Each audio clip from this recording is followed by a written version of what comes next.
এক পোলা এক মায়ের খুব ভালোবাসে, দুনিয়ায় আর কিছু চাই নয় মায়া ছাড়া। আচ্ছা। কিন্তু মায়া পোলাটারে পছন্দ করে না। ওহো। অনেক চেষ্টার পর মায়া সে পোলাটারে কইল যে ঠিক আছে, হ্যাঁ। আমি তোমারে ভালোবাসতে পারি, হ্যাঁ। আমার একটা জিনিস আইনে দিতে হবে। কি রে? পোলাটা তখন কইল যে তোমারে পাওয়ার লিগা আমি দুনিয়ার যে কোনো জায়গা থেকে যে কোনো জিনিস আইনা দিতে পারি। হ্যাঁ হ্যাঁ। মায়েরা তখন কইল তুমি তোমার মায়ের কলিজাটা আমার আইনা দাও। কি কর কি কর কি কি কি- শুনোই না। কি গল্প শোনালি দিদু? পোলা তখন দৌড়াইতে দৌড়াইতে তার মায়ের কাছে গেল। হ্যাঁ মারে যা কইল, হ্যাঁ মা আমি একটা মায়েরে ভালোবাসছি, আমি তার ছাড়া বাঁচব না, হ্যাঁ।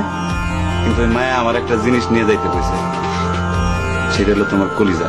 তুমি যদি তোমার কলিজাটা আমার দাও, ওই মায়াটা কলিজাটা পাইলে আমার ভালোবাসে।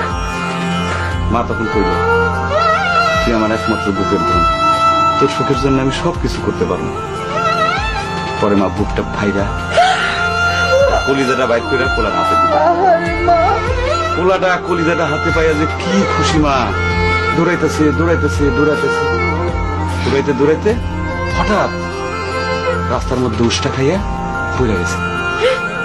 হাতের কলিজাটা হাতের থেকে সুইটা রাস্তার মধ্যে পড়ছে। তখন মায়ের কলিজাটা কইতাছে ব্যথা পাইছো বাজান?